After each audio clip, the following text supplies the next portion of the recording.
Good morning, folks. On today's episode of What Else Is Wrong with Tank, this is a problem I've been aware of for a while, just now starting to address it. It's the one last thing he actually needs, and it's his dipstick flange replaced, because once again, my mother's former boyfriend strikes again with his RTV. So Herbie is up underneath the tank right now. He first had to find the dipstick flange, which was very difficult because it is slobbered with RTV to the point where he couldn't even see it. Again, if you have a proper O-ring or repair kit, I would highly recommend you just spend the extra few dollars instead of using RTV, because RTV can deteriorate and clog up other things, especially when it comes to your fluid systems. Especially when you're using it on a petroleum-based system. Exactly, because that will break it down even faster than normal wear and tear. We're not exactly sure if we're going to be able to clean this off. We're going to try our best with metal paint scrapers to get it off enough to where maybe Herbie can get a wrench on it and eventually bust it loose. But our main concern right now is the sheer size of Tank's oil filter and trying to get that off, because we have oil filter wrenches, but they're for normal gassers and not a 7.3. You can show them the size of the filter on the back of the truck. Yes, let's get up off the ground here, and I'm going to show you. For those of you that are not familiar, 7.3s are obviously huge. Their engines are huge. So therefore, their oil filters are huge. This is the sheer size of the oil filter.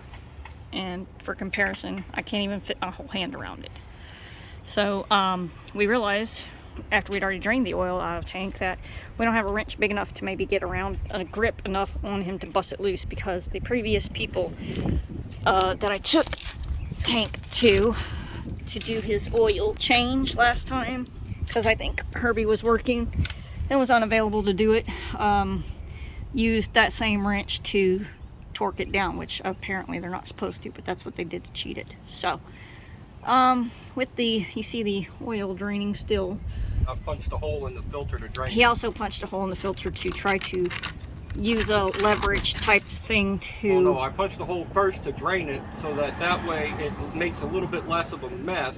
Right. Because what I'm going to have to do is hammer a screwdriver through the side of the filter, all the way through the filter, in order to use the screwdriver to twist it to break it loose. Yeah, so guys, if you have to use this method, I always recommend punching a hole at the bottom of the filter, wherever it's closest to the ground, and draining your filter first, or you will have a big mess. Yes, and my husband is pretty upset already about the pee stains that Tank has left in the driveway. As you can see, I have some kitty litter in the driveway. I had hoped when I got this oil leak fixed that I would be able to sweep that up and put the drip pan back under him, because as you all know, you fix one problem with the 7.3 and you get others. So again, I love this motor. It's an absolute beast. You all have been following me through Tank's restoration process, and it's been a long one. So yeah, this is just the one last thing that I know of that he needs done. Hopefully he won't need anything else for a good long while, because I don't want him reverting back to his shitbox ways just because I fixed all this other stuff I fixed, including the last $1,500 worth a couple months ago. So we're not doing that, and I'm not giving Tank any ideas, just trying to help him out, because again, if you have the means to fix something properly, I would highly recommend. You can get just about anything from Dorman. And that's what I bought, was a dipstick flange repair kit, because with these 7.3s, when they get old, the O-ring on the flange tends to get wore out and misshapen, and I think that's what happened in Tank's case. Let me open this box and show you guys. Excuse me. This is the Dorman part number for my year, make, model. Mine is an 01 F250 Super Duty 4x4. It might vary depending on your year, but I think this goes for quite a few different years. This is a dipstick flange repair kit, and what it comes with is the dipstick flange, a new nut. I believe that's a new nut. Yes, a new nut and O-ring. As you can see, this O-ring right here, this is the part that's most likely wore out with tank.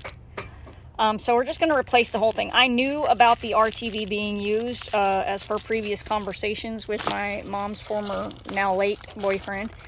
My mom didn't want to spend any kind of money, and you guys already are aware of that when it comes to tank, because she realized she was ignorant of what she had at the time, and she didn't realize that diesels are way different animal than gas engines.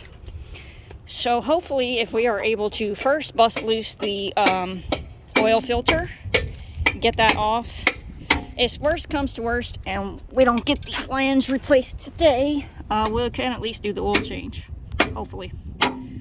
So I will keep you guys informed as to what goes on with this. I will probably post a second video as a follow-up. Stay tuned.